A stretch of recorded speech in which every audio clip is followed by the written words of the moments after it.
Hindi tayo babae lang. Babae tayo. Seryosong tinignan ni Leilani ang mga babae na gumagawa ng mga damit para sa market. Isang fashion designer si Leilani. At nakakatuwa na puro babae ang kanyang empleyado dahil na rin sa kagustuhan niya at layunin niyang maging independent ang mga babae at marunong sa pakikipaglaban. Ma'am, tapos na po yung ibang damit. Pinapak na namin ang iba para ma-deliver na sa ibang company. Sabi ni Rachel. That's good. Ngumiti si Leilani. Ang ibang address? Tapos na rin po, ma'am. Ngumiti si Rachel at yumukod. Tumango naman si Leilani at agad na ipinagpatuloy ang kanyang trabaho at iba pang papeles na kailangang pagtuunan ng pansin. Nang matapos sa ginagawa, ay kumuha si Leilani ng isang pirasong sigarilyo at tumingin sa bintana. Matagal-tagal na rin simula nang makasuntok ang mga kamay niya at matagal-tagal na rin magmula nung umalis siya. Bumuga siya ng usok at tinignan ang mga building sa tapat. Ma'am, handa na raw po ang kotse niyo. Sabi ni Rachel, nakakapasok lang at natigilan pa na makitang naninigarilyo si Leilani. Akala ko po ba'y titigil na kayo sa paninigarilyo? Tumawa si Leilani. Akala ko rin. Mahirap pigilan. Lalo pat nakasanayan mo na. Namiss mo? Tanong ni Rachel sa seryosong tono. Hindi ko na gusto pang balikan. Ngumisi si Leilani at tinapon ang sigarilyo niya. Umuwi na rin kayo pagkatapos at sila Maricar nang bahala sa closing. Kaagad na lumabas si Leilani at mabilis na sumakay sa elevator, exclusive para lang sa kanya. Nang makarating sa tamang floor, ay agad na siyang naglakad palabas at sumakay sa kanyang itim na Bugatti at mabilis na nagmaneho pa uwi. Habang nagmamaneho, ay may napansin si Leilani dahilan para mangunot ang noo niya. Gabing-gabi, nagka-car racing sila. Natawa si Leilani. Pero nakamotor ang isa. Tiningnan ni Leilani yun at nanliliit ang mga mata nang makitang dalawang kotse ang humahabol sa nakamotorcycle na kulay itim. Hindi pinansin yun ni Leilani at agad na dumiretso ng pagpapatakbo. Ngunit hindi inaasahan na mababangga ang kotse niya dahilan para mabalance niyang manibela. Anak ng bulong ni Leilani at napamura siya ng bonggang-bongga. Kakabili ko lang ng kotse ko, tapos gagasgasan lang? Sa inis na nararamdaman ni Leilani, ay agad siyang sumunod sa mga nakakotse at sa motor na mabilis ang pagpapatakbo. Dala na rin ng kuryosidad, ay mabilis na naunahan ni Leilani ang mga nakasakay sa kotse at agad na dinala sa walang tao. Huminto ang kotse ni Leilani, maging ang nakamotor dahil sa gulat. Bumaba si Leilani at tiningnan ang kotse. Teka! Huwag kang lalapit sa mga yan, sabi ni Pierce at hinawakan ang braso ni Leilani. Napatingin si Leilani sa kamay ni Pierce. Bitiwan mo ko. Tsaka niya malamig na tiningnan ng binata na nangunot lang ang noo. May sisingilin lang ako. Kaaway mo rin sila? Kanina pa ako hinahabol ng mga yan eh. Hindi. Malamig na sagot ng dalaga. Wala rin akong pakialam kung kaaway mo ba ang mga yan o hindi. Kailangan ko lang singilin dahil nagasgasan ng kotse ko. Tinuro ni Leilani ang gilid ng kotse niya. Napatingin si Leilani sa unahan nang lumabas sa mga nakasakay sa kotse at napatingin siya sa mga baril at kutsilyo ng mga ito. Huminga ng malalim si Leilani habang si Pierce naman ay diretso ang tingin sa mga nasa harapan. Pierce, ano na? Hanggang ngayon pa rin ba nagtatago ka? Natatawang sabi ni Chico. Nasaan na ang bayad ng magaling mong ama?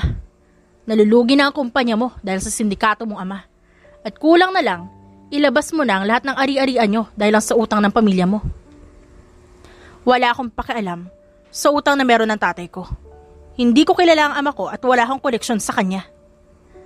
Sabi ni Pierce. Hindi ko alam ba't ako ang hinahabol nyo. Dahil wala naman akong kasalanan sa inyo. Natawa si Chico at napatingin kay Leilani na nakatayo lang at nakatitig sa kanila. At sino ka naman? Girlfriend ka ba? Hindi. Simpleng sagot ni Leilani at pinuto lang sasabihin nito. Pero nandito ako para singiling ka. Bakit? Nagkaroon ba ako ng utang sa'yo? Maangas na tanong ni Chico. Hindi. Pero mas mahal pa sa buhay mo ang kotse ko. Sabi ni Leilani. Mas mahal pa sa mumurahin mong kotse. Ang yabang mo! Sigaw ni Chico. I was born to be like that. Nakangising sagot ni Leilani. Sa galit at pangiinsulto ni Leilani ay sumugod sa kanya ang mga lalaking mas malaki pa sa kanya. Umilag agad si Leilani at mabilis na nagiging target niya ang dibdib ng bawat lalaking kaharap habang si Pierce naman ay napapanganga sa suabe at simpleng galaw ni Leilani sa unahan. Unang beses na makakita si Pierce ng babaeng marunong sumuntok at marunong sumipa. Teka! Mabilis na kumuha ng mahabang kahoy si Pierce at agad ding sumugod at hinampas sa likod ang kalahati sa kalaban ni Leilani. Pareho silang hinihingal, ngunit parang si Pierce lang ang pinagpawisan. Tinignan niya si Leilani na umiiling habang hawak nito ang kotse. Lumapit si Pierce at tinignan ang damage ng kotse ni Leilani. Thank you, sabi ni Pierce. Hindi ko ginawa yon para sa'yo. Umirap si Leilani at tinignan si Pierce. Mauna na ako. Teka, anong pangalan mo? Nauutal pa ang boses ni Pierce. Tinignan niya si Pierce at binuksan ang pinto ng kotse. Leilani. Tsaka siya pumasok sa kotse at mabilis na nagmamaneho palayo. Ma'am, may meeting po kayo ngayon. Nagtatakang napatingin si Leilani kay Rachel dahil ang alam niya ay wala siyang meeting ngayon at wala siyang inaasahan na tao dahil abala siya sa pagdrawing ng mga gown at dress na ibebenta sa market. Alam ko wala akong meeting ngayon Nagtatakang tanong ni Leilani. Meron po, ma'am. Ngumiti si Rachel at pinakita ang iPad nito. May isa kayong meeting ngayon at tungkol sa collaboration. At sabi nito, kilala mo raw siya dahil nakita na kayong dalawa. Ako may hawak ng schedule mo at nagpa-point siya sa akin through email. Oh, okay. Huminga ng malalim si Leilani. Napunta na ako. Sasabihan ko agad siya. Tumango si Rachel at agad na umalis. Tumayo si Leilani at inayos ang scarf na nasa leeg niya at agad na lumabas ng opisina para pumunta sa meeting room nila. Nang buksan niya ang pinto, natigilan siya na makita si Pierce na nakaupo at nakatitig sa lamesa. Ngunit nang magangat ang tingin si Pierce at nakita si Leilani, ay agad itong umayos na upo. Ikaw? Tanong niya. Ano naman ang kailangan mo? Pwede kang umupo para pag-usapan natin ang pakay ko. Ngumiti si Pierce at kailangan niyang mapaoo si Leilani dahil para ito sa kaligtasan niya, maging ang kumpanya niya dahil sa kagagawa ng kanyang ama. Umupo si Leilani at agad tiningnan si Pierce. What now? Huminga ng malalim si Pierce. Nilagay ang kamay sa lamesa at tiningnan si Leilani na walang emosyon na muka. Gusto ko magkaroon tayo ng kolaborasyon. Yung kumpanya mo at kumpanya ko. We're handling perfumes all over the world. And you're handling wardrobe. At sa tingin ko, magandang kombinasyon para sa kumpanya natin. Bakit bigla mong naisip na makipag-collab sa kumpanya ko? Tanong ni Leilani. Dahil kilala ka sa paggawa ng mga damit at malaki ang connection mo sa media, magazine, radyo, and other things that can make your company popular. Gusto ko rin yun para sa kumpanya ko at kailangan ko ang kumpanya mo para gawin ang mga bagay na yun. We will share royalty and commission in every purchase. Paliwanag ni Pierce at tahimik na nagdasal na sana'y pumayag si Leilani. Besides, malawak na ang masasakop ng kumpanya mo na umaabot sa Hollywood. Tinitigan ni Leilani si Pierce na seryosong nakatingin sa kanya. Nabalitaan ni Leilani na magaling at matalino si Pierce sa negosyo at pwede niya yung magamit sa matalinong paraan para sa sariling kapakanan. Huminga ng malalim si Leilani at agad na tumango kaya napaayos na upo si Pierce sa gulat. Deal! Simpleng sagot ni Leilani. For real? Nakangiting tanong ni Pierce. Yes, Sa tingin ko, mas magiging maganda ang kalalabasan ng project na to. At pareho tayo magkakaroon ng benefits. Sabi ng dalaga. We will discuss more tomorrow morning. So, we can discuss the other details carefully. Tumango si Pierce at tumayo para ilahad ang kanyang kamay. Thank you. Huminga ng malalim si Leilani at hindi man lang nagdalawang isip na nakipagkamay kay Pierce. Ngunit kusa silang napabitaw nang maramdaman ang kakaibang kuryente sa pagitan nila. Tumikim si Pierce at agad na yumukod at nagpasalamat. Ganoon din si Leilani na napailing na lang. Hindi pupunta ang isang yan kung walang kailangan. Sabi ni Leilani. Bakit? Ano ba nangyari? Tanong ni Rachel. Tatay niya ay sindikato at may malaking utang na dapat bayaran. Ngunit dahil siya ang anak, siya dapat ang magbayad. Pero pakiramdam ko, higit pa doon ang kailangan niya. Napatingin si Leilani sa kanyang cellphone. Ikaw nang bahala sa kanya. Tumayo si Leilani at mabilis na lumabas at dumiretso sa elevator bago sagutin ang tawag. Isa pa tong dati niyang boss. Hello, Ricardo. Tawag ni Leilani. I heard a lot about you. Kamusta ang pangalawang landas na tinatahak mo? May bahid ng pangaasar na wika ni Ricardo. Umirap si Leilani at naglakad papunta sa labas ng kumpanya. Anong kailangan mo? Natawa si Ricardo dahil kilalang kilala talaga siya ni Leilani. Alam kong wala ka na sa organisasyon na to. Ngunit gusto lang kitang balaan. Nakarating sa akin na buhay si Loris at nagpapahinga para maghiganti. Natigilan sa paglalakad si Leilani sa narinig. Si Loris ay ang dati niyang kaibigan at naging kaaway sa isang malalim na dahilan. Nakakagulat na nakabalik na siya. Kahit pa sariwa ang mga sugat na ginawa ni Leilani kay Loris at gusto niyang matawa dahil alam niya kung sino ang unang target ni Loris. Ikaw ang unang target niya, ngunit pakiramdam ko ang organisasyon ang una. Sabi ni Ricardo. Mag-iingat ka sa mga kilos mo.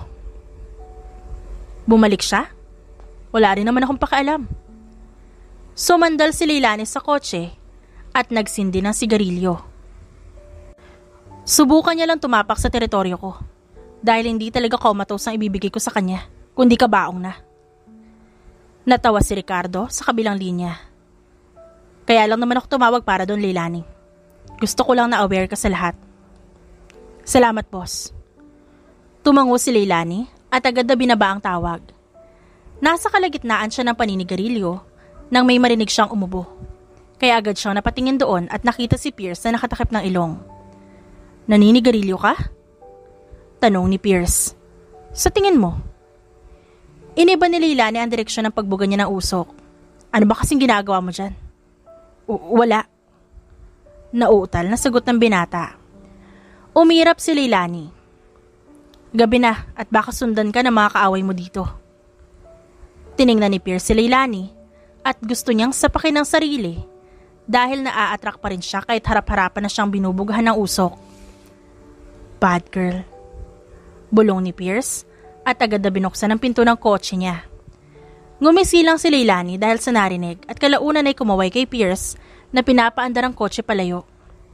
Ilang araw nga ay napag-usapan nila ang mga project na gagawin nila. At magandang naisip ni Pierce. Bilang fashion designer, ay kailangan ni Leilani na gumawa ng mga damit na akma sa amoy ng pabango at si Pierce naman ang magsasponsor ng mga venue para sa fashion show ni Leilani. Ilang taon mo nang ginagawa ang paggawa ng damit? Curious na tanong ni Pierce nang makita ang malaking warehouse sa loob ng kumpanya ni Leilani. Ilang taon na din? Sabi ng dalaga at pinagmasdan ng mga kababaihan na nagtatahi at ang iba naman ay chinecheck ang mga tela. And the fact that your company is all about girls? Namamangha na tanong ni Pierce. Ngumisi si Leilani. Kung alam mo lang kung anong klaseng babae ang mga yan, baka mas lalo ka mamangha.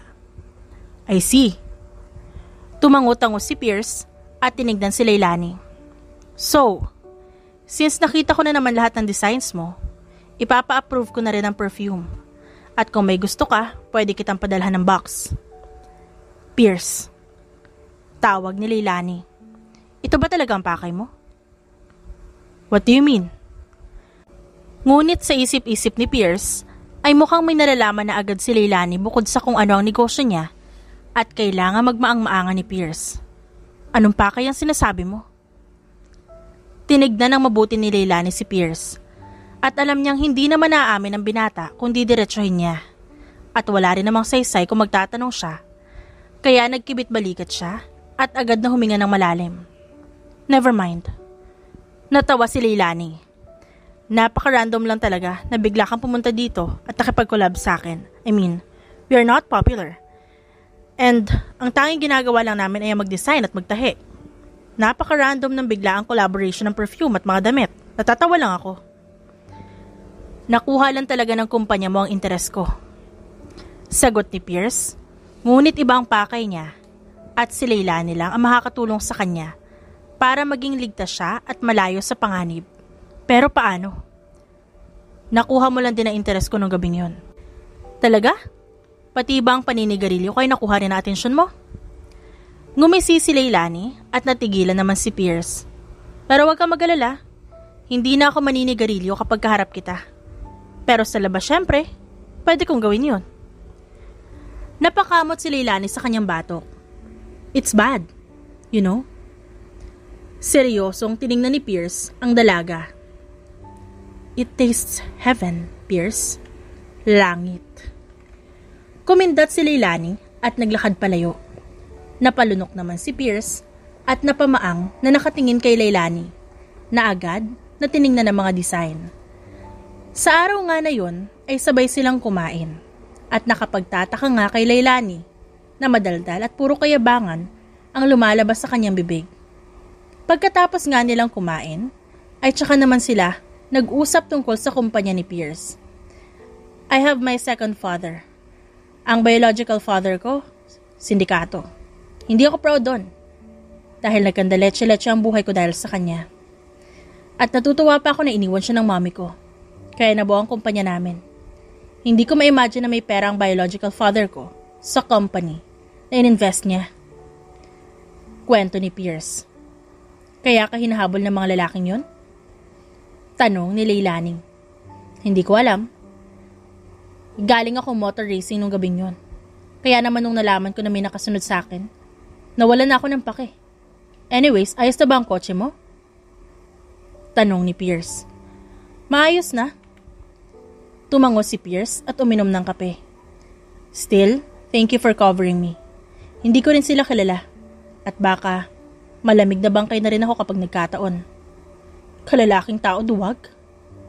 Pamamrang ka ni Leilani at nanlaki naman ang mga mata ni Pierce. Joke lang, baka bawiin mo ang kontrata. Dumating ang gabi at katulad ng dati, ay nakatitig na naman si Leilani sa matataas na building na nasa harapan niya. Hawak na naman niya ang sigarilyo at malalim na naman ang iniisip dahil nalaman niya na nagbalik na ang dati niyang kaibigan. Ma'am, hindi pa po kayo uwi? Tanong ni Rachel. Halos lahat ng tao nakauwi na po maliban sa inyo. Mauna ka na, Rachel. Uuwi rin ako agad, salamat. Ngumiti lang si Leilani at nagsindi ng sigarilyo. Okay po, iiwan ko pong bukas sa mga ilaw. Sabi ni Rachel at agad na umalis. Tumango lang si Leilani at binuga ang usok sa sigarilyo. Napapikit siya dahil sa pinaghalong pagod at saya na sa wakas, natupad niya na rin ang pangarap ng kanyang ina para sa kanya at para sa kanilang pamilya. Sayang lang na maging ang tadhana ay hindi siya hinayaan na maging masaya. May panahon ka pa palang mag-emote sa kabila ng ginawa mo. Boses ni Loris. Natigilan si Leilani at nagpatuloy sa paninigarilyo. Ano ginagawa mo dito? Umupo si Loris sa mahabang sofa at pinaglaruan ang baril na hawak nito. Natupad mo na ang pangarap mo habang ako. Miserable ang buhay dahil sa'yo. Ngumisi si Leilani. Hindi ko kasalanan kung ba't miserable ang buhay mo, Loris. Pareho tayong nawalan at pareho tayong naging miserable ang buhay. Dahil sa pagmamahal. Kaya ngayon sabihin mo sa akin, dapat ba kitang kaawaan? Kasalanan mo talagang lahat ng to, Leilani. Galit na tinutok ni Loris ang kanyang baril sa likod ni Leilani. At alam mo kung bakit andito ako? Ha? Para ipaghiganti ang miserable kong buhay ng dahil sa'yo. Dahil sa walang kwentang desisyon. Malakas na sigaw ni Loris. Sumeryoso ang mukha ni Leilani at tinapon ng sigarilyo at napatitig sa refleksyon ni Loris sa salamin. May peklat ang kalahati ng mukha nito. Maging ang kamay nito ay nasunog dahil sa aksidente. Nagtagis ang panga ni Leilani nang makitang nakatutok ang baril sa kanya. Lahat ng meron ka, kukunin ko. Lahat ng taong mahalaga sa iyo, babawiin ko. Lahat ng pwede kong sirain sa pagkatao mo, sisirain ko hanggang sa wala nang matira sa buong pagkatao mo kundi pagsisisi. Mariin at dahan-dahan ang pananalita ni Loris. Sumisigaw ang galit at paghihiganti sa boses nito. Tigilan mo ang kahibangan na naiisip mo, Loris. Umiling si Leilani. Walang magagawang paghihiganti. Manahimik! Manahimik ka! Sigaw ni Loris at may binato na papel. Tandaan mo, siya ang unang-una kong babawiin sa'yo. Napatingin si Leilani sa sahig at napasinghap na makita ang litrato ni Pierce na may dugo sa kanan nitong mata at butas sa bandang puso nito. What? Days passed ay napapadalas ang pagsasama ni Pierce at Leilani at walang oras na hindi nagkahiwalay. Dahil na rin sa threat na nabasa ni Leilani tungkol kay Pierce, wala tuloy siyang choice kundi ang maging maingat kapag kasama ang binata. Ma'am! Sigaw ni Rachel. Natigilan si Leilani nang may maramdaman siyang humawak sa kanyang bewang at laking gulat niya nang saluhin siya ni Pierce na seryosong nakatingin sa kanya. Bumilis ang tibok ng puso ni Leilani habang si Pierce naman ay nag-aalala na napatingin sa kanya. Kaya mabilis siyang umayos ng tayo at inayos ang kanyang damit. Muntik na yun ah. Sinabi ko na kasing mag-ingat kayo, hindi ka nakikinig. Napailing si Pierce at inayos ang buhok ni Leilani na nagulo. Halos lahat ng kababaihan, lalo na si Rachel, ay nagulat sa ginawa ni Pierce. Hindi halos sila sanay na manlambot ang kanilang boss sa harap ng lalaki.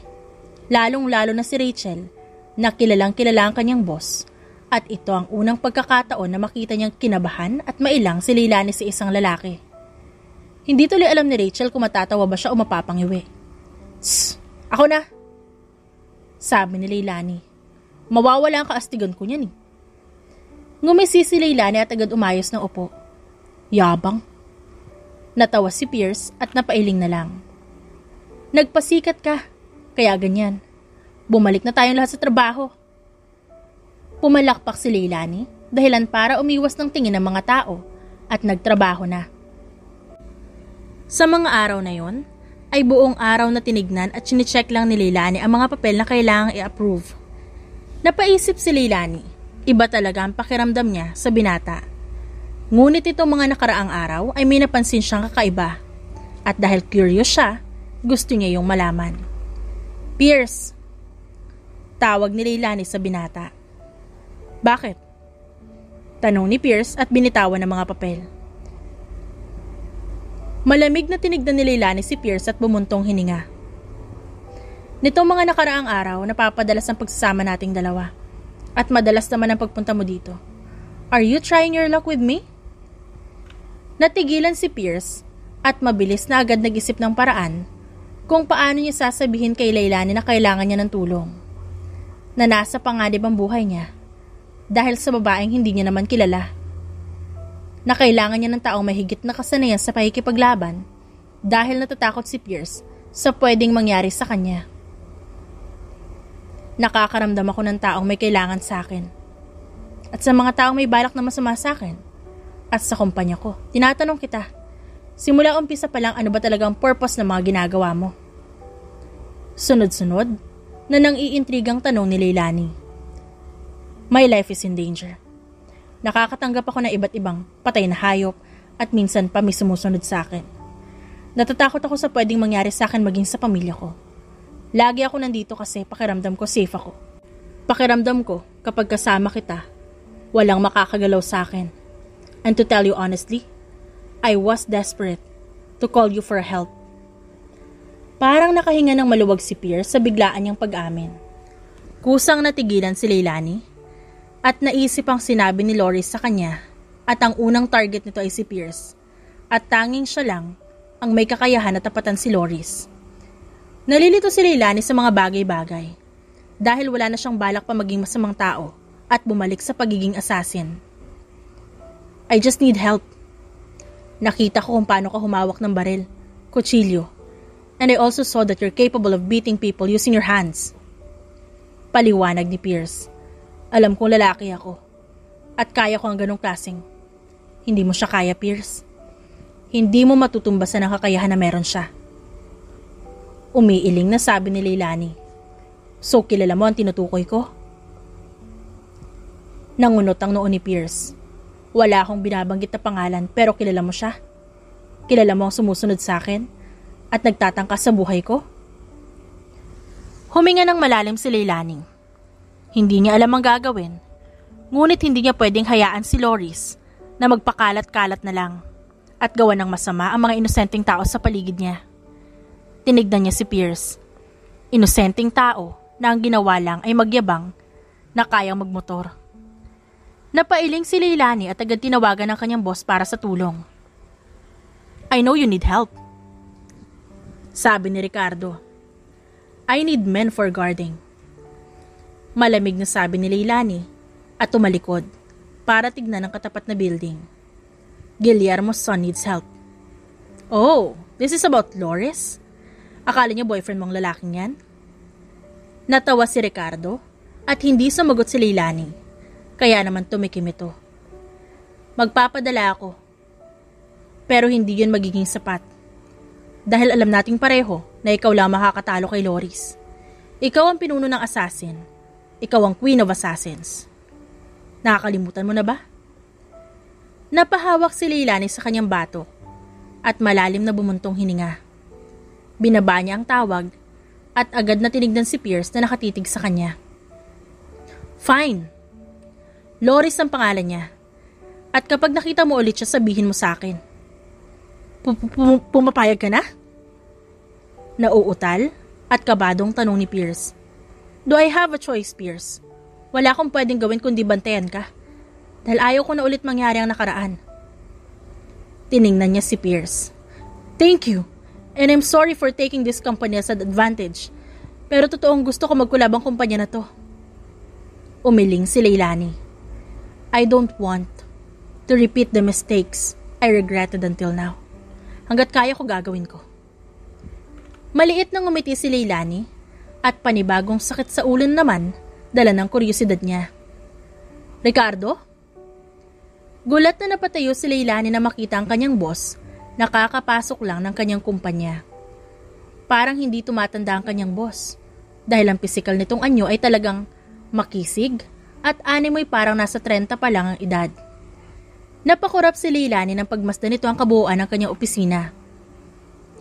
Your office reminds me of something. Ngumiti si Ricardo. Pretty nice. Anong ginagawa mo dito?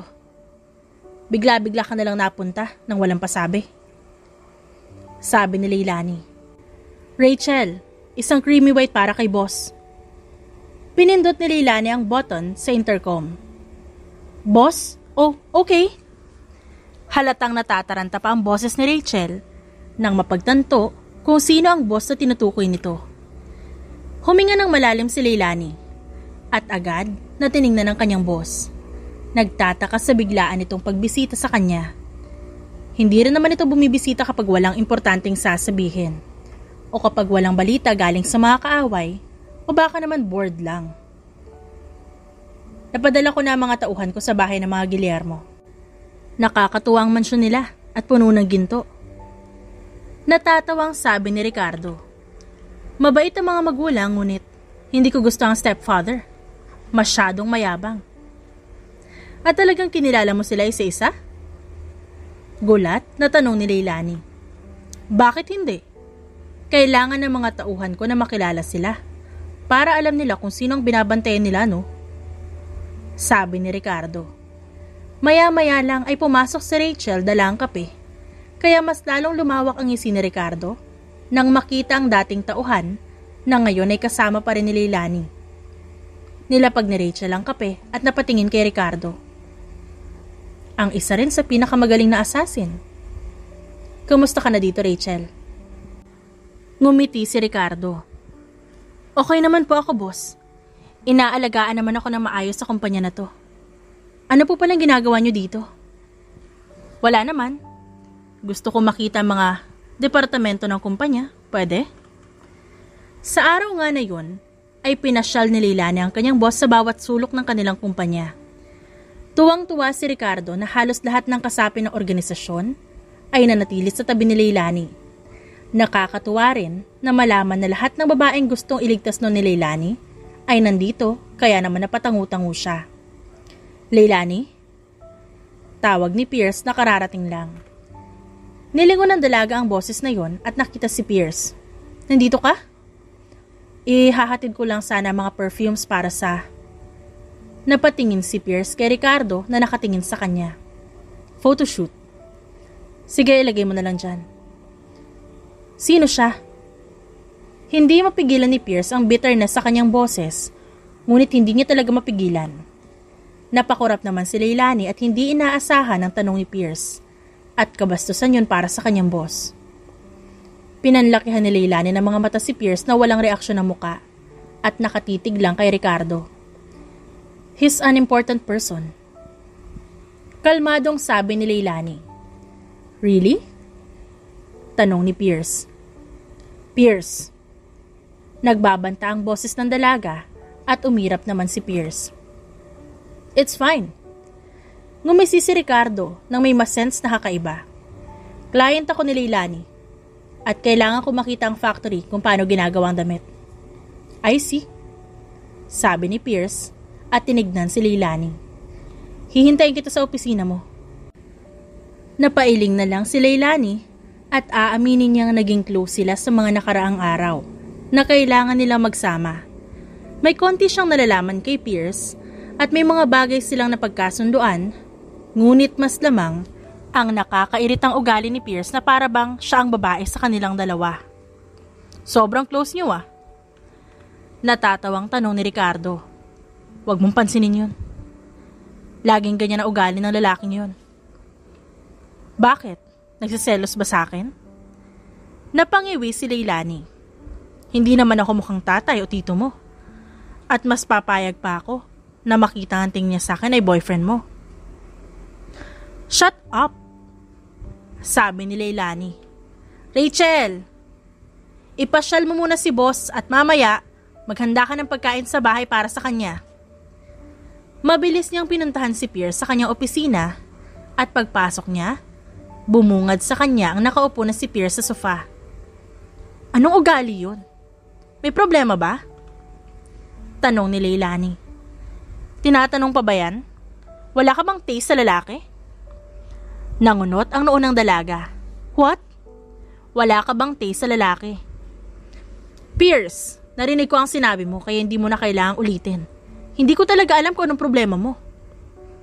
Hindi sumagot si Pierce dahil hindi niya rin alam kung bakit nagkaganito siya o bakit nakakaramdam siya ng bitterness. Ang alam niya lang wala siya sa mood at hindi niya alam kung saan nagmumula yun. Ni hindi niya alam kung paano. At yun na nakakainis. Pierce, nagsiselos ka ba? Biglang tanong ni Leilani. What? Gulat na tanong ni Pierce. Nagsiselos ka ba? Tanong ni Leilani. Gusto niya lang ulitin para maasar sa kanyang binata dahil nag-i-enjoy siyang gawin yon. I heard you. Singhal ni Pierce. Bakit ako magsiselos sa lalaki mo? Natawa si Leilani. Bakit nga ba? Pangit ng taste mo. Di hamak na mas gwapo ako dun. Inis na sabi ni Pierce. Kinukumpara mo ngayon ang sarili mo? Hanip kang magalit, no? Natatawang sabi ni Leilani at umupo sa tabi ni Pierce na hindi gumalaw. Sabihin mo nga sa akin, Pierce. Ano pang problema mo at ba't ka nagsiselos? Hindi nga sabi ako nagsiselos. Tumaas ang boses ni Pierce at mas lalong umisi si Leilani. Damn it. Sorry for shouting. Kung di ka nagsiselos, ba't pulang-pula ang mukha mo? Nang aasar, natanong niya dito. Boyfriend mo ba ang lalaking yon? Tinignan ni Pierce ang dalaga. Nanatiling nakatingin si Leilani kay Pierce at napansin niyang gwapo nga talaga ito at may ipagmamalaki. Ngayon lang napagtanto ni Leilani na baka nga iba na ang nararamdaman niya. O baka lang hindi niya matukoy kung ano.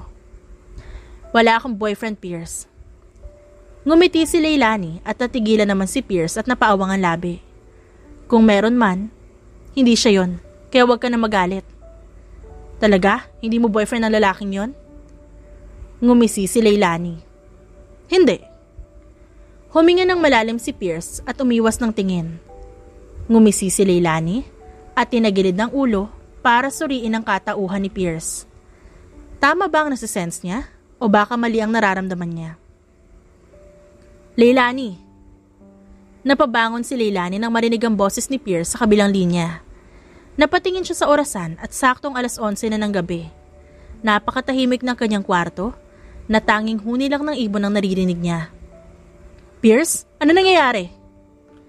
Tanong ni Leilani at mabilis na bumangon sa kanyang kama at sinuot ang jacket. Tulong! Bulong ni Pierce. Nanlaki ang mga mata ni Leilani. Nasaan ka? Share with me your location. Hindi sumagot si Pierce sa kabilang linya.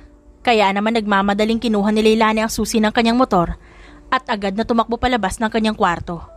At agad na lumabas papunta sa labas ng kanyang bahay at agad na sumakay sa motor niya. Mabilis niyang pinaharurot ang motor kung nasan si Pierce. Pierce! Bulong ni Leilani at nagtatagis ang kanyang bagang. Mabilis na nakarating si Leilani sa lugar kung nasan ang binata. At laking gulat niya nang makitang nakahiga ito sa sahig at tinatapakan ni Loris ang pisngi nito. Tumakbo si Leilani at mabilis na sinipa si Loris dahilan para tumalsik ito at tumumba. Mabilis na nilingon ni Leilani ang binata na nakahiga at halos hindi na makilala ang muka. Pierce! Sigaw ni Leilani. Wake up! Leilani.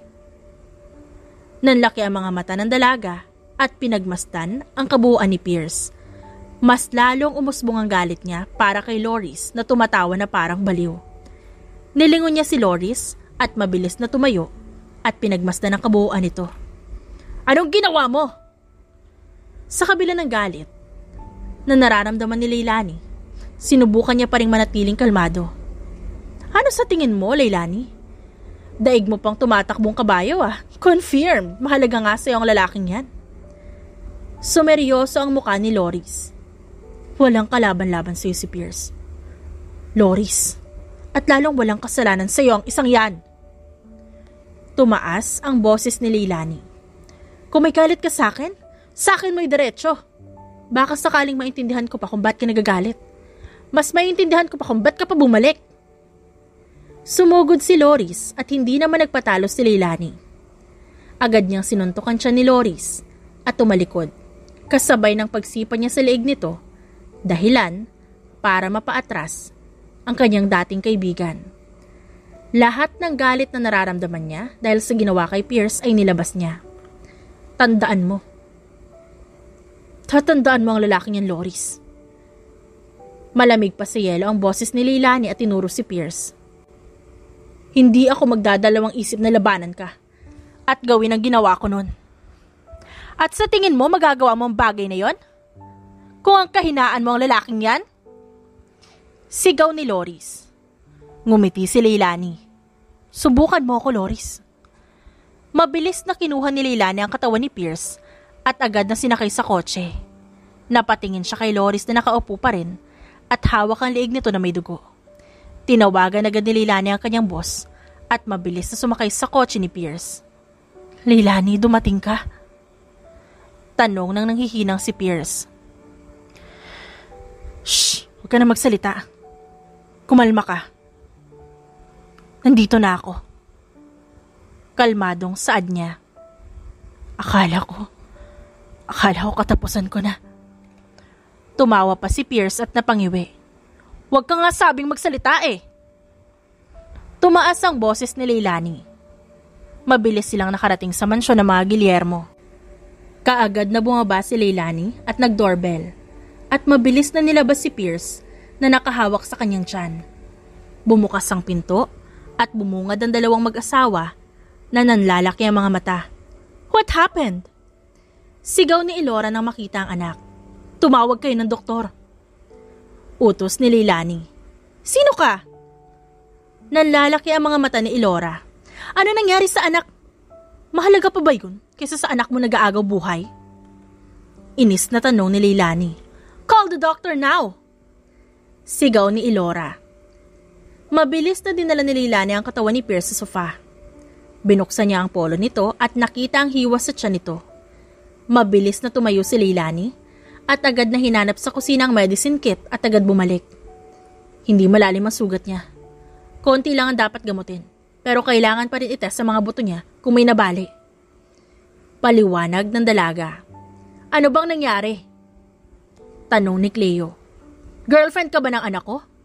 Sinong walang niya ang gumawa nito sa anak ko? Huminga ng malalim ang dalaga. Tsaka ko na po sasabihin. Saad ni Leilani at tipid ng ngumiti. Sa araw na yun ay inabot sila ng madaling araw. At sa oras na yun ay dumating si Ricardo. Huminga ng malalim si Leilani at tiningnan ang kalagayan ni Pierce na mahimbing ang tulog. Hindi talaga siya titigil na sirain ako. Bukas na ang fashion show. At sa tingin ko hindi titigil si Loris. Ani Leilani. Nalulungkot ka ba na nalate kang dumating para iligtas siya? Kalmadong tanong ni Ricardo. Naiinis ako sa dahilan na kung maaga lang sana ako, hindi niya masasaktan ng ganyan si Pierce. Hinaplos ni Leilani ang noo ni Pierce. Ngumiti si Ricardo. Kami nang bahala bukas para sa fashion show. Bantayan mo na lang muna siya at ako nang bahala sa mga magulang niya. Binantayan ni Leilani si Pierce hanggang sa maramdaman niyang gumalaw ito. Napakurap si Leilani at tinignan ang dahan-dahan na pagdilat ng mga mata ng binata. Pierce, ano, okay ka lang ba? Kakausap mo na naman yung lalaki mo. Dahan-dahan man ang pananalita ay agad na naintindihan ni Leilani. At talagang sinama mo pa siya dito? Hindi makapaniwala na napatingin ang dalaga kay Pierce. Yan talaga ang concern mo? Hindi mo ba alam na muntik ka ng malumpo?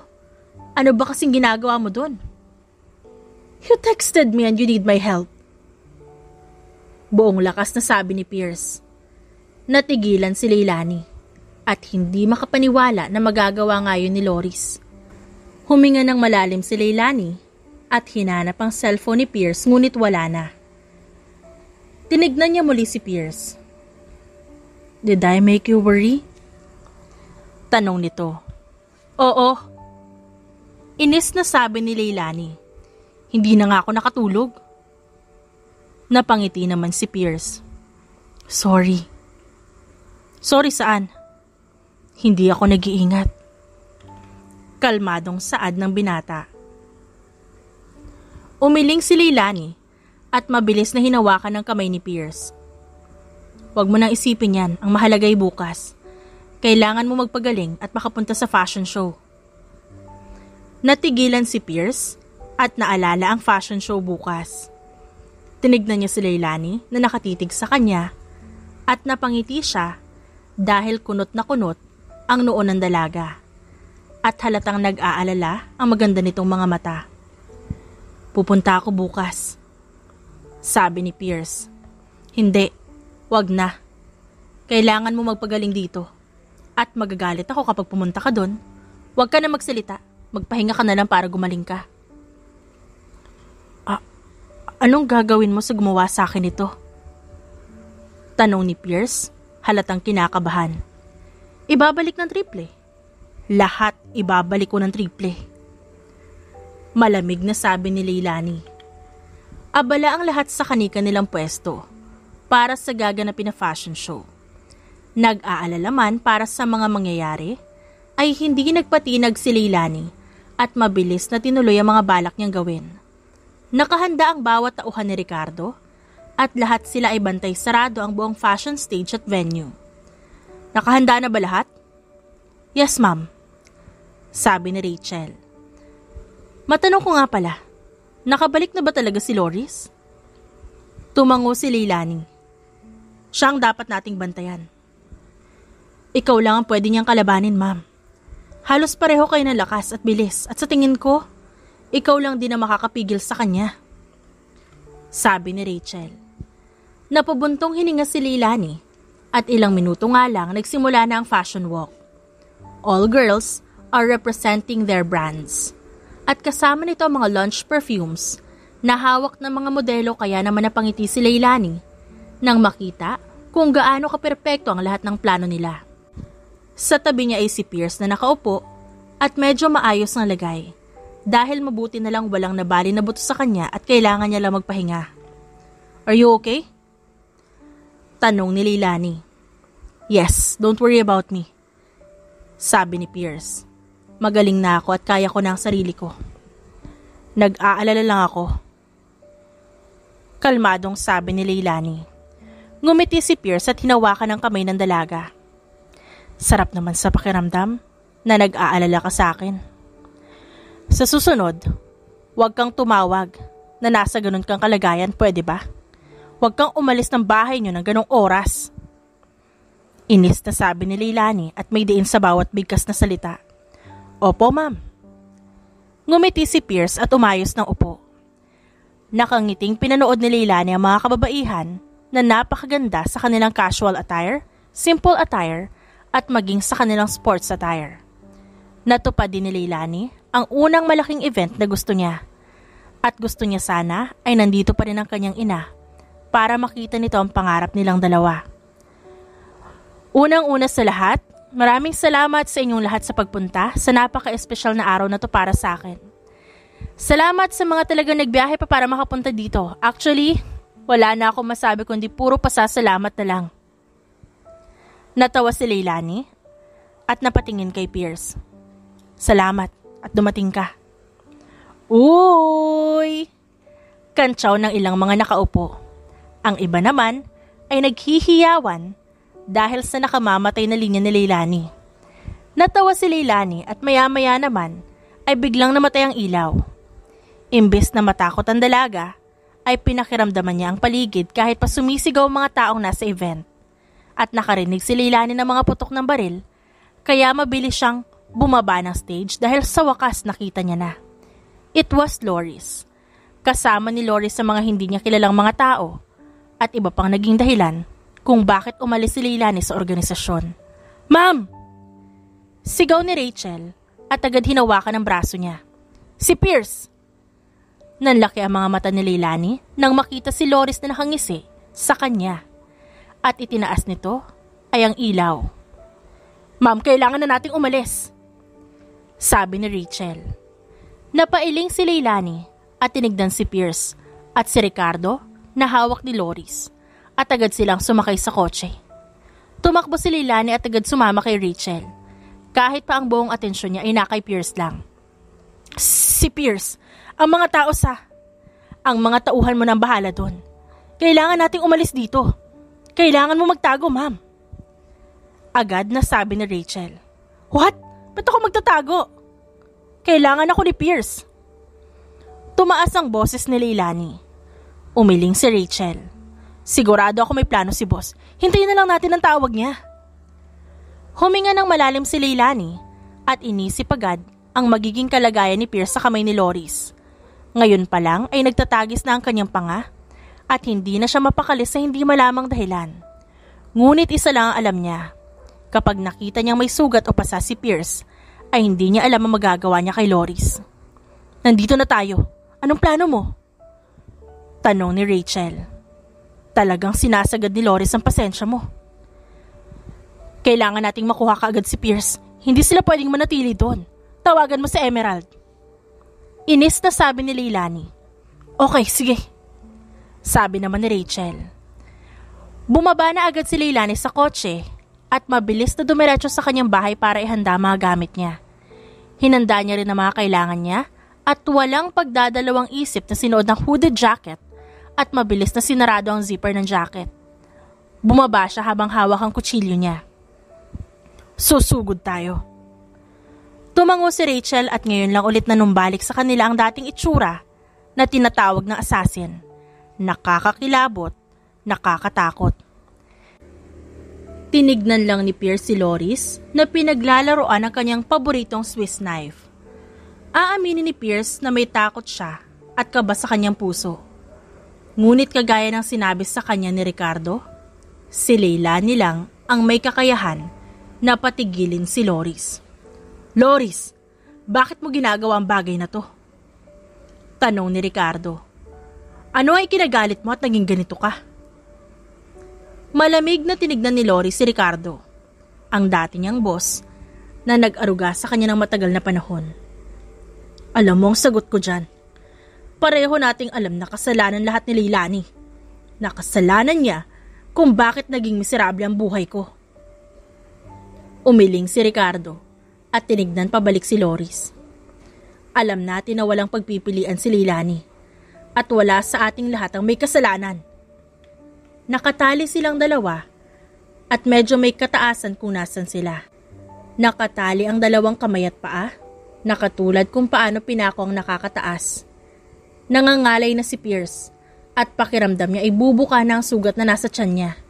Ngunit kailangan niyang sundin ang plano at hintayin si Leilani. Pinatay ni Leilani ang kapatid ko, maging ang tatay ko. Kaya ngayon sabihin mo sa akin na hindi yan kasalanan ni Leilani. Kung sana hinayaan niya ako na iligtas ko ang pamilya ko, edi sana hindi ako magkakaganito at di magkakaganito ang mukha ko. Sigaw ni Loris. Bakit ba hindi mo maintindihan si Leilani na dapat ang sisihin dito? Na si Leilani ang punot dulo ng lahat ng to kaya miserable ang buhay ko. Walang may gusto sa nangyari. Tumaas ang boses ni Ricardo. Hindi mo man lang ba naisip na mas inuna ka ni Leilani? Kaya namatay ang kanyang ina? Na inuna kanyang iligtas dahil yun ang utos sa kanya ng kanyang ina? Natigilan si Pierce. Ganon din si Loris sa paglabas ng katotohanan. Hindi makapaniwala si Pierce sa sakripisyo na ginawa ni Leilani para sa kaibigan. Lumapit si Loris kay Ricardo na malamig ang tingin sa kanya. Sinungaling.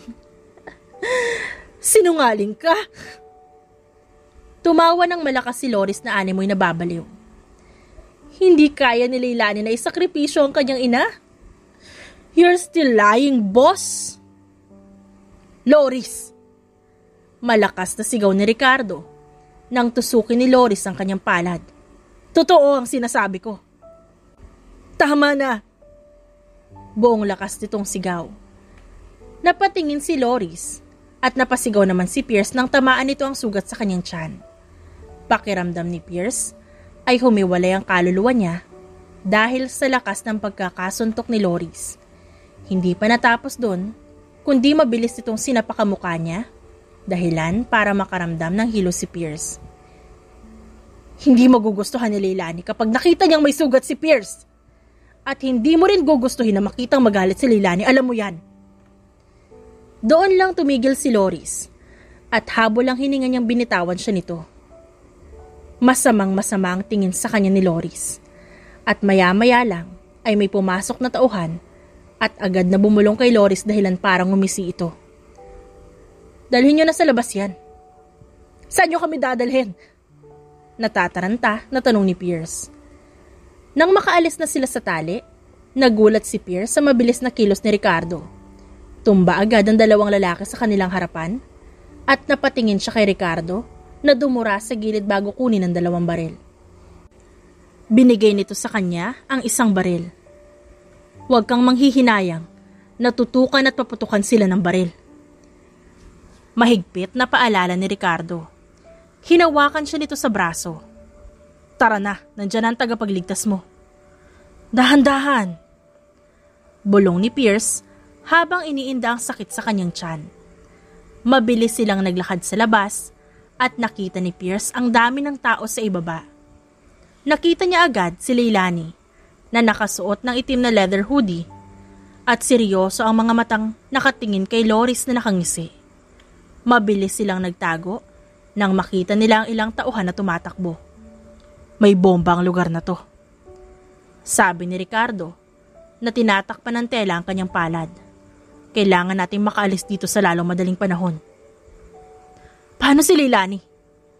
Matalino si Leilani at mabilis siyang makaramdam. Paliwanag ni Ricardo. Mukhang alam niya na kasama kita. Dahil kung makikita mo ang mukha niya, kalmado na. Tinignan naman yun ni Pierce at nakitang kalmado na ang kaninang malamig na itsura ni Leilani. Ngumiti si Pierce at tahimik na hiniling na sana'y matapos na ang lahat ng ito. Hindi ko pinatay ang kapatid at ang ama mo.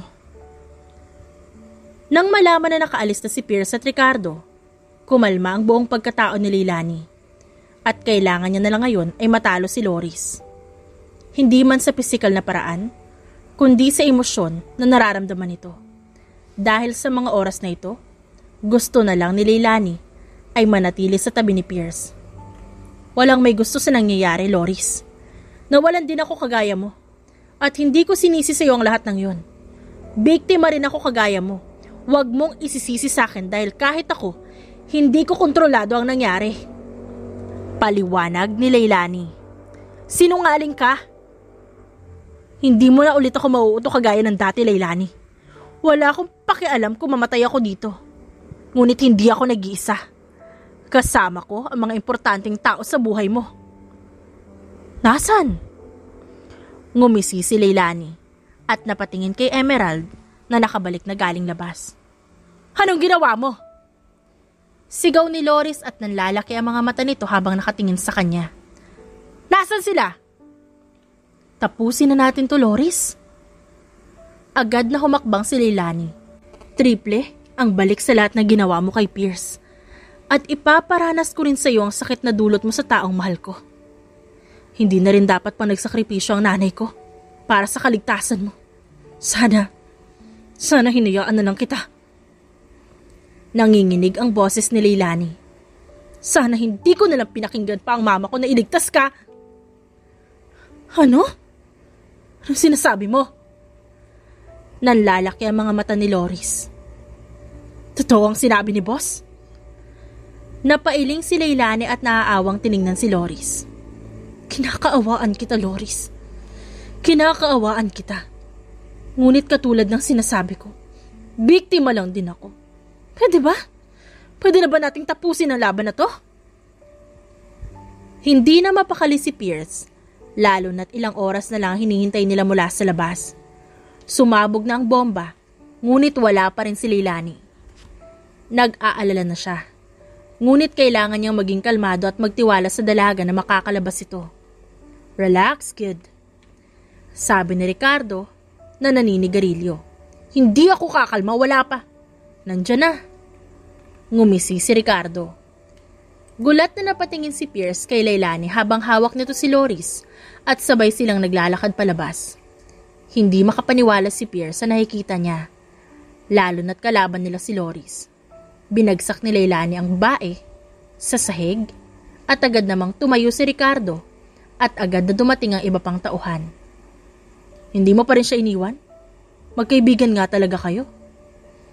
Sabi ni Ricardo. Tinupad ko lang ang hiling ng mga magulang niya. Napatingin si Leilani kay Pierce tsaka nag-aalala na lumapit. Okay ka lang? Oo, okay lang ako, ikaw. Mabilis na niyakap ni Leilani si Pierce na nagulat naman. Hindi inaasahan ni Pierce ang pagiging romantiko ni Leilani. Sorry, sa susunod hindi na ako aalis sa tabi mo. Bulong ni Leilani at humigpit ang yakap nito sa kanya. Hindi na ako aalis. Mananatili ako sa tabi mo. Leilani. Bulong din ni Pierce. Mas lalo niyang niyakap si Leilani at napangiti. Nandito lang din ako sa tabi mo. Napatingin si Leilani sa kanya at ngumiti. Ngunit naagaw ng atensyon nito ang sugat sa kanyang tiyan. Kaya nanlaki ang mga mata ni Leilani. Dadalhin kita sa ospital. Natatarantang sabi ng dalaga. I'm fine. Pwede ba tayong mag-usap pagkatapos nito? Nakangiting tumangu-tango ang dalaga. Pwedeng-pwede. Ilang linggo pagkatapos ng aksidente at lahat ng panganib ay nakahinga na ulit ng maluwag si Leilani.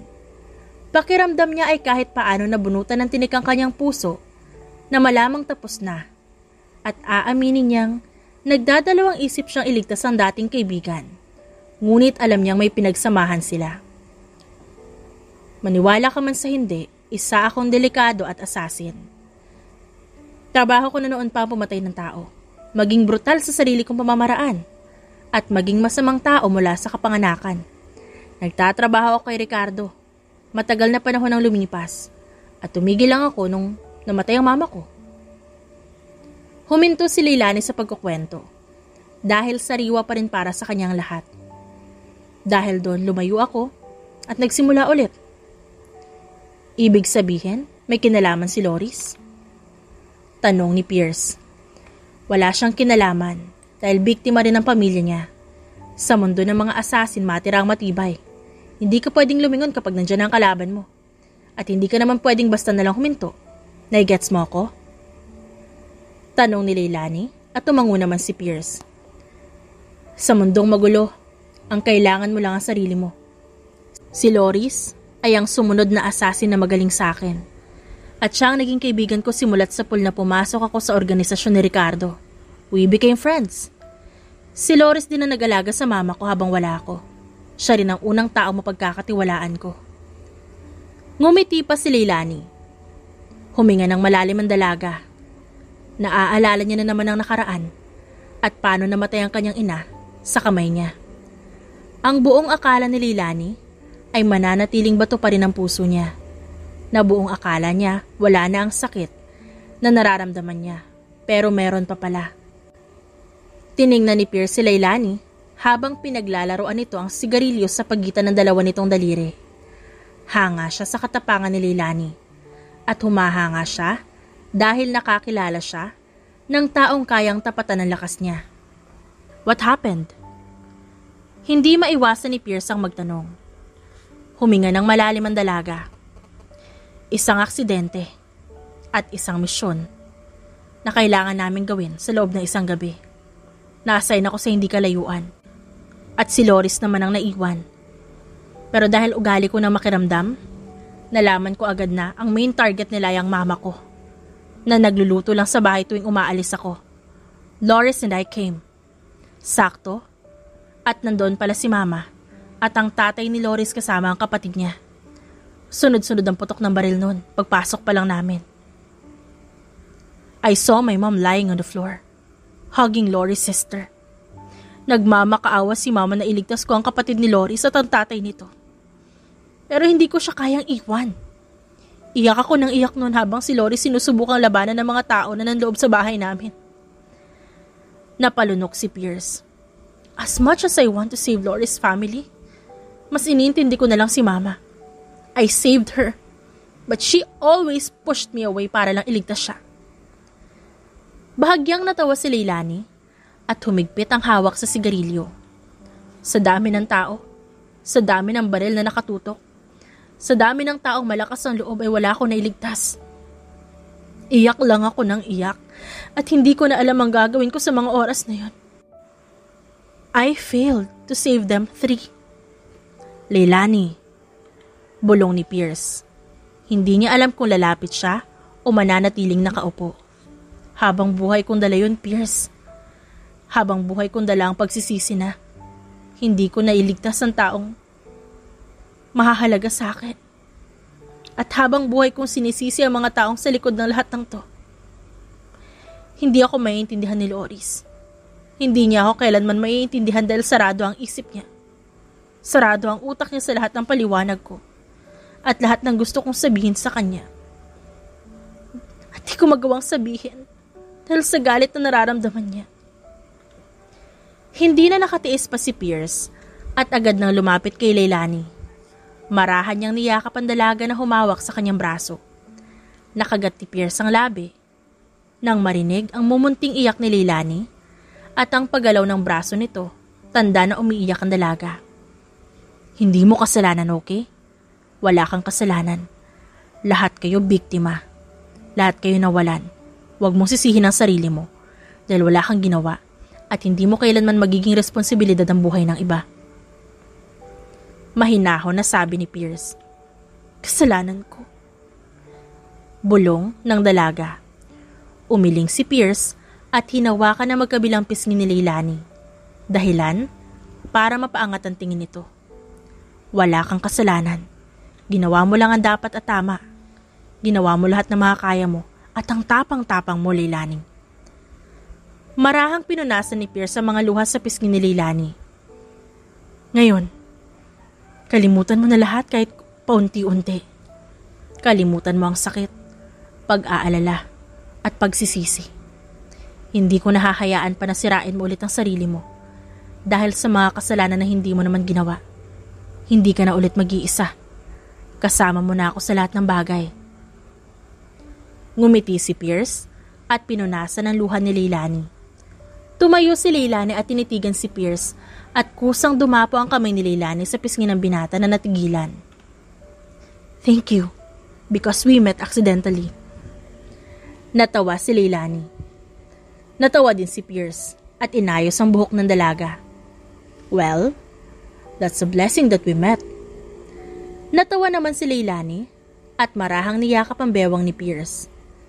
Huminga ng malalim si Leilani at napangiti nang yakapin siya pabalik nito. I want to be with you for a long time. Tinago ko ang nararamdaman ko para sa iyo dahil ayaw ko mapahamak ka. At natatakot ako na baka mangyari sa iyo nangyari sa mama ko. Leilani, ginusto kong makasama ka at ginusto ko rin ang ganitong setup. Ngumisi si Pierce at hinaplos ang buhok ni Leilani. Wala akong pinagsisisihan sa bagay na meron tayong dalawa, Leilani. Sana maisip mo na tanggap kita. Habang buhay kitang tatanggapin. Buong buo at puso sa puso. Corny mo. Natawa na lang si Leilani. Maging si Pierce ay natawa na rin lang. At sabay nilang pinagmasdan ang payapang dagat sa veranda ng kanilang kwarto. Pagkalipas ng ilang taon, I'm sorry. Bulong ni Loris. Sa mga nakalipas na taon, ay ganun pala ang pakiramdam na makatanggap ng patawad mula sa taong minsan mo nang nakasama. Sa mga taon na lumipas, tila nawala lahat ng bigat na naramdaman ni Leilani dahil sa sorry ni Loris. Hindi ko agad naisip ang mga sakripisyo mo sa akin at sa pamilya ko. Ngayon ko lang napagtanto na kaibigan kita. At normal sa kaibigan na pumili sa pagitan ng pamilya at kaibigan. I'm really sorry. If I'm selfish, Leilani.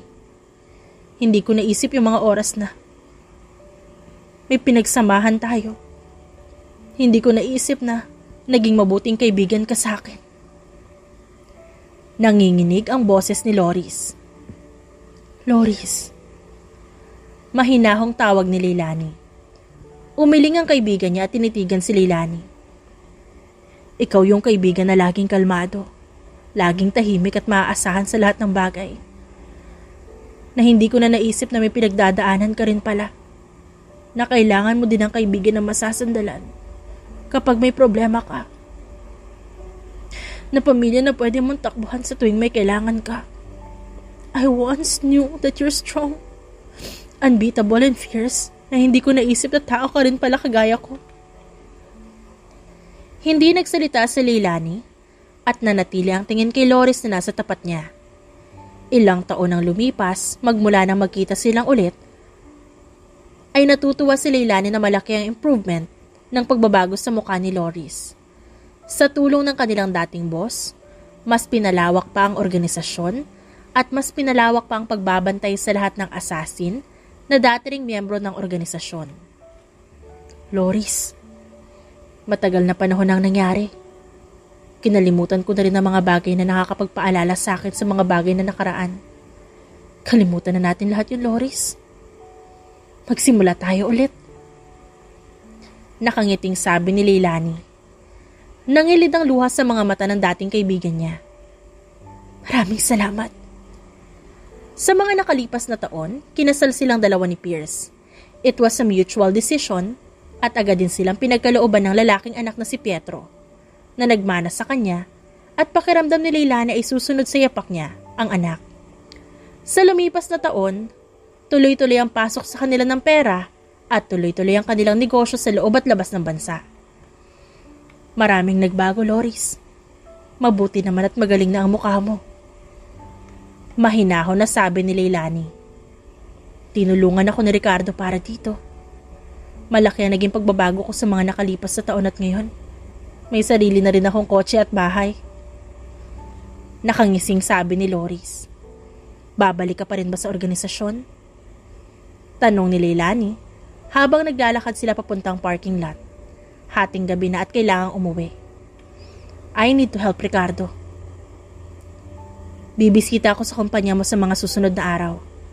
At siya nga pala, congrats sa kasal mo. Hindi ako nakapunta dahil nahihiya ako sa lahat ng ginawa ko. Umiling si Leilani at tinapik ang balikat ng kaibigan. Di mo kailangang humingi ng tawad, naiintindihan ko. Binuksan ni Leilani ang pinto ng kanyang kotse. Mauna na ako, Loris. Mukhang may problema sa bahay. Bahagyang napatawa naman ang kanyang kaibigan. Go ahead. See you tomorrow. Kumaway si Leilani at agad na pumasok sa kotse at mukhang kailangan niya nang umuwi dahil sa anak at asawa niya. Mabilis ang pagmamaneho ni Leilani na parang pagmamay-ari niya ang daan. Nang marating ang bahay nila ay agad siyang bumaba ng kotse at mula sa pinto, dinig na dinig niya ang stress niyang asawa. Babe! Sigaw ni Pierce na makita ang asawa. My God! Alam mo ba si Pietro? Sumali sa organisasyon ni Ricardo. Dad! Mahinang saway ni Pietro. Tinignan nito ang kanyang ina na natigilan. Kaya naman malaki ang takot ni Pietro, lalo na nang tinitigan siya ni Leilani. What? Nakakunot ang noo ni Pierce. Huminga ng malalim si Pierce at pilit na pinapakalma ang utak at katawan niya. Anak, delikado ang ginagawa mo at pwede ka mapahamak. Let him. Malamig na sabi ni Leilani. Gulat na nagangat ang tingin si Pietro sa ina at nang titigan niya ang kanyang ina, mababasa sa mga mata nito ang determinasyon at naghahamon na tingin. Hindi tuloy alam ni Pietro kung anong ibig sabihin nun. Pumapayag kaya siya? Babe! Alam mo sa sarili mo na delikado ang organisasyon na yun at nangako ka sa akin. Ngumiti si Leilani. Wala ka bang tiwala kay Pietro? Meron, pero... Napalunok si Pierce at tinignan ng asawa na nakatitig kay Pietro na umayos ng tayo. Tila nag-uusap sila sa kanilang mga mata. Magnanay talaga ang dalawang ito. Parehong sakit sa ulo. Babe, delikado. May tiwala ako kay Pietro, babe. Ngumiti si Leilani at naglakad patungo sa anak. Mama! Nagugulat na tawag ni Pietro. Alam ko na may isip mo rin ang pagsali sa organisasyon. Kaya nandito ako para i-train ka. Natawa si Leilani dahil hindi na maayos pa ang itsura ni Pierce. Mayaman tayo at kaya natin bayaran ng mga ospital kapag nasugatan ka, pero para sa akin, ayokong uuwi ka na may sugat o konting gasgas dahil alam mo kung paano ako magalit, di ba? Napalunok si Pietro at Pierce na makitang seryoso si Leilani. Wala silang nagawa kundi panoorin si Leilani na umakyat sa itaas habang sa braso nito ang jacket. Tahimik ang bawat hakbang at tahimik din ang pagbubukas ng pinto. Kaya naman sabay na patingin si Pietro at Pierce sa isa't isa. Napalunok silang pareho at nagkibit balikat. Ngunit si Pierce ay hindi naman mapakali. Kakausapin ko ang mami mo. Kalmadong sabi ni Pierce. Okay po. Pero pumayag po siya, di ba? Ako hindi. Tinuro ni Pierce si Pietro. Hintayin mo ako magdesisyon. Tsaka kita pasasalihin sa organisasyon na yan. Saad ni Pierce sa anak. At wala nang nagawa si Pietro, kundi magkamot na lang ng batok habang pinagmamasdan ng kanyang ama na sumunod sa kanyang ina sa itaas. The end.